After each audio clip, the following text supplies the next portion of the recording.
और गुवाहाटी में हमारे सहयोगी अखिलेश शर्मा मौजूद हैं। अब वो बताएंगे आगे की खबर। अखिलेश। जी शारिक, और अभी यहाँ पर कार्यक्रम खत्म हुआ ही है। आप पीछे देख सकते हैं कि काफ़ी बड़ी संख्या में लोग जो हैं स्टेडियम में से इस कार्यक्रम में हिस्सा लेने के बाद बाहर निकल रहे हैं। और असम के हिसाब से देखें, गुवाहाटी के हिसाब से देखें तो काफ़ी बड़ी उपलब्धि ये मानी जा रही है कि हज़ारों कलाकारों ने आज बिहू, जो कि एक बहुत ही कहा जाता है बहुत ही पवित्र पारंपरिक नृत्य है, उसमें हिस्सा लिया है। Guinness book of world record में इसका नाम आया है। और इसी के साथ बिहू को अंतर्राष्ट्रीय स्तर पर भी पहचान दिलाने में एक बड़ी कामयाबी राज्य सरकार को हासिल हुई है। तो इसमें जो आम लोग हैं उनकी भागीदारी, उनका उत्साह ये देखते ही बन रहा था। हम स्टेडियम में कुछ देर पहले थे और वहाँ पर काफ़ी बड़ी संख्या में लोग थे। भव्य लेजर शो भी वहाँ पर आयोजित किया गया और पीएम मोदी का जब भाषण हुआ तो उसमें लोगों ने बढ़ चढ़ करके हिस्सा लिया और जो बातें उनको अच्छी लगी उस पर उन्होंने जमकर तालियां भी बजाई। इससे पहले पीएम नरेंद्र मोदी ने यहाँ पर गुवाहाटी में एक रोड शो भी किया और सड़क के दोनों ओर बड़ी संख्या में लोग यहाँ पर उमड़े पीएम नरेंद्र मोदी का स्वागत करने के लिए। हमारे सहयोगी रतनदीप ने वहाँ पर आए कई लोगों से बातचीत की, आइए वो सुन लेते हैं।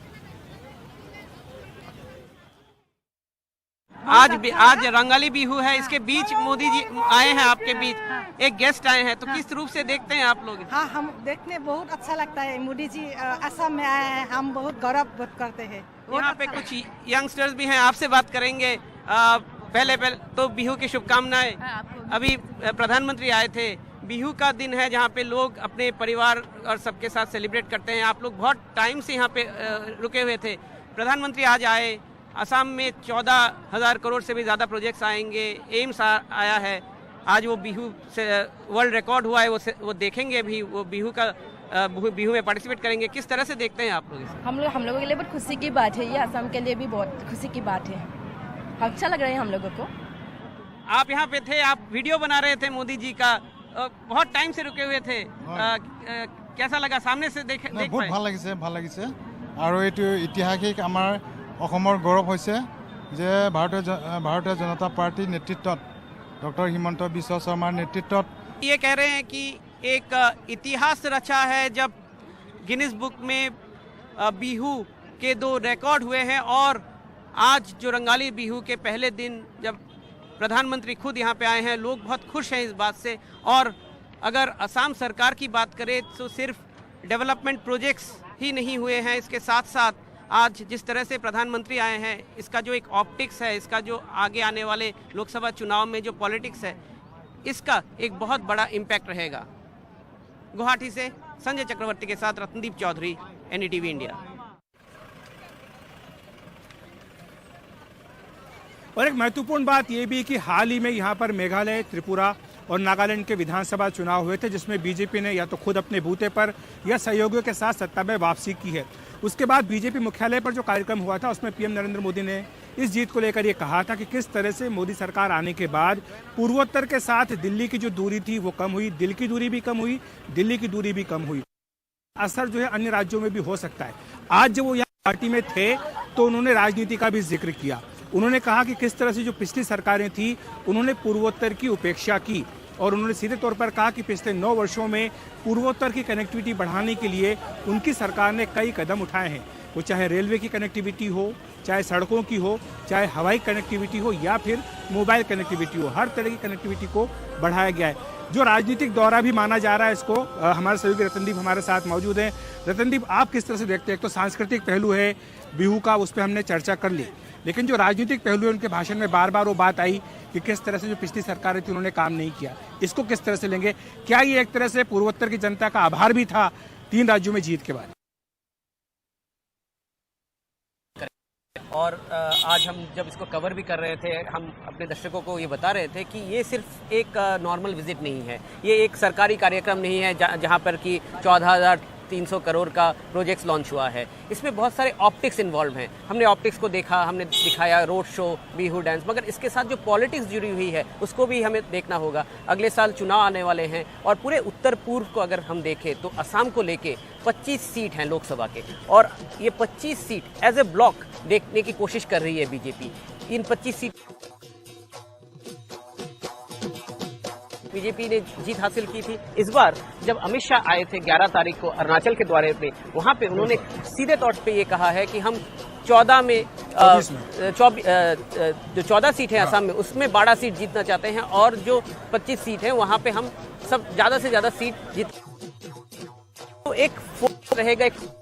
और इस पुश को शुरू करने के लिए उत्तर पूर्व में जो नैरेटिव लेके हमेशा नरेंद्र मोदी आते हैं, वो नैरेटिव है डेवलपमेंट की। वो ये कहना चाहते हैं कि आप देखिए मैंने 9 साल में उत्तर पूर्व को कहाँ पे लाके खड़ा किया है और कितना डेवलपमेंट मैंने किया है। और इस नैरेटिव को आगे लेके जाने के लिए कल्चर, हिस्ट्री एक बहुत इंपॉर्टेंट पार्ट है और इस नैरेटिव को हमेशा बिल्डअप किया है बीजेपी ने। तो रतनदीप, आप जो बात कर रहे हैं नैरेटिव की, किस तरह से पॉलिटिकल नैरेटिव बनाने की बात की, आइए सुन लेते हैं कि पीएम मोदी ने जो पिछली सरकारें थी उन पर किस तरह से हमला किया है। और उन्होंने कहा है कि जो पिछली सरकारें थी उन्होंने पूर्वोत्तर की कनेक्टिविटी को बढ़ाने के लिए कोई बड़े कदम, ठोस कदम नहीं उठाए और वो केवल क्रेडिट लेना चाहते थे कि जो भी काम हुआ है उसकी क्रेडिट ले लें, लेकिन क्रेडिट एक्चुअली उनको मिलनी नहीं चाहिए। आइए सुन लेते हैं पीएम मोदी ने क्या कहा है। पहले वाले क्रेडिट के भूखे थे, इसलिए नॉर्थ ईस्ट उन्हें दूर लगता था।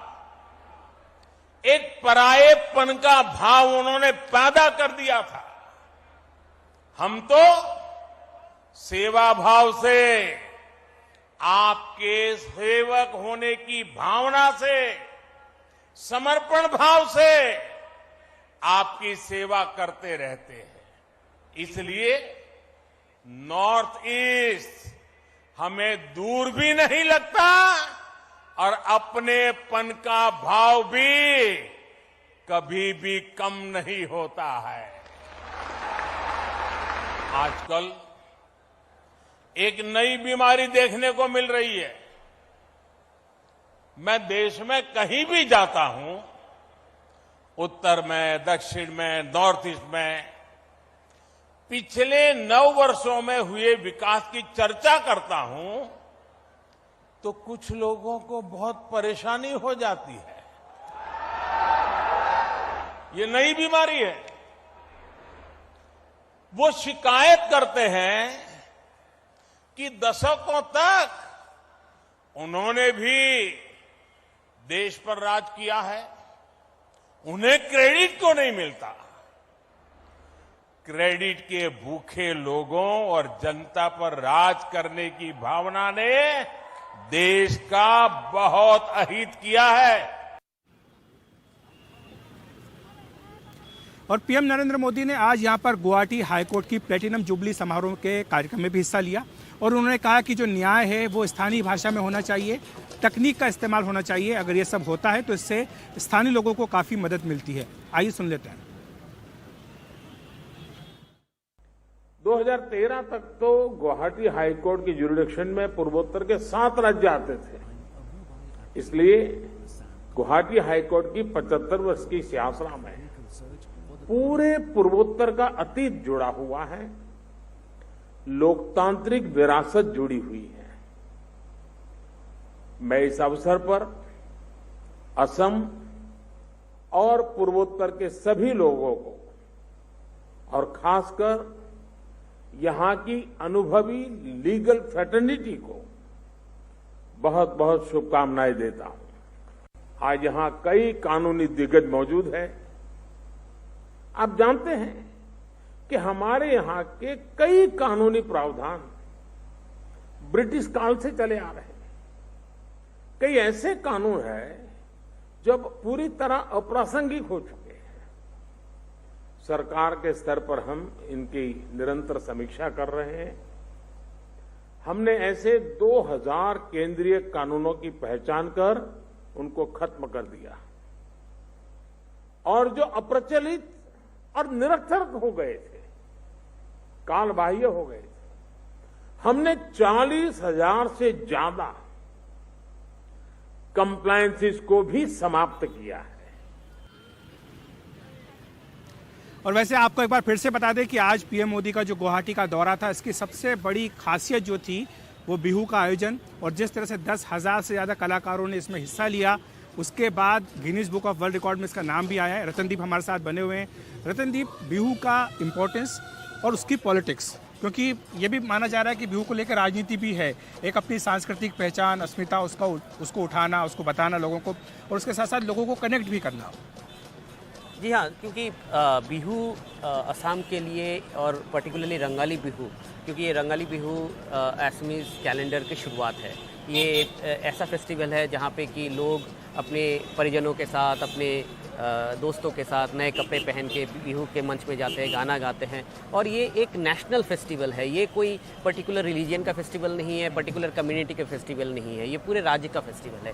तो उस फेस्टिवल में प्रधानमंत्री का आना एक बहुत बड़ा मैसेज है और ये एक पॉलिटिकल मैसेज भी है बीजेपी की ओर से, क्योंकि बीजेपी आप देखिएगा 2016 में जब पहली बार बीजेपी यहाँ पे सत्ता में आई, जो पॉलिटिक्स बीजेपी यहाँ पे लाई है वो पॉलिटिक्स है, ये आइडेंटिटी पॉलिटिक्स। मगर असम की जो पॉलिटिक्स पिछले कई दशकों से रही है वो आइडेंटिटी पॉलिटिक्स के ऊपर ही बेस्ड एक पॉलिटिक्स है। मगर जो मेन स्ट्रीम जो पॉलिटिक्स है बीजेपी की, जो नेशनलिस्ट पॉलिटिक्स है, उसको असम के जो असमीज नेशनलिस्ट पॉलिटिक्स के साथ ब्लेंडिंग करने के एक हमेशा कोशिश रही है, उसमें सफल भी हुए हैं। और ये एक और पड़ाव है उसी संक्षेप में आपसे जानना चाहूँगा, हेमंत बिस्वा शर्मा के लिए व्यक्तिगत तौर पर यह क्या बड़ी उपलब्धि मानी जाएगी कि पीएम को लाना इस कार्यक्रम में और इस कार्यक्रम के जरिए असम की जनता को संदेश देना? बहुत बड़ी उपलब्धि मानी जाएगी, क्योंकि अगर आप देखें हेमंत बिस्वा शर्मा जब से मुख्यमंत्री बने हैं इसके बाद उनका एक खुद का एक इमेज है, उनका एक पॉपुलैरिटी है। और जिस तरह से वो किसी भी प्रोग्राम में जाते हैं, एक क्राउड उनको फॉलो करती है, यंग जनरेशन को फॉलो करती है, तो यंग वोटर्स उनके साथ हैं। प्रधानमंत्री नरेंद्र मोदी को लाके और आज एक बहुत बड़ा जो ऑप्टिक्स हमने देखा रोड शो में, जब हम इसको कवर कर रहे थे कि प्रधानमंत्री के साथ हेमंत बिस्वा शर्मा खुद थे और उनके साथ और जो विक्ट्री लैप हुआ स्टेडियम के अंदर उसमें भी वो साथ थे। तो प्रधानमंत्री ने उनको जो स्पेस दिया अपने साथ, ये एक मैसेज जाता है। ये कहीं ना कहीं पे हेमंत बिस्वा शर्मा का जो कद है बीजेपी की पॉलिटिक्स में, नॉर्थ ईस्ट की पॉलिटिक्स में और नेशनल पॉलिटिक्स में, उसको बहुत ऊपर लेके जाता है। बहुत बहुत शुक्रिया आपका रतनदीप। तो आपने सुना कि आज जो यात्रा हुई है पीएम नरेंद्र मोदी की, बिहू का सांस्कृतिक आयोजन तो था ही था, इसके साथ साथ इसके कई राजनीतिक पहलू भी हैं। तो हॉट टॉपिक में वक्त है अभी एक ब्रेक का।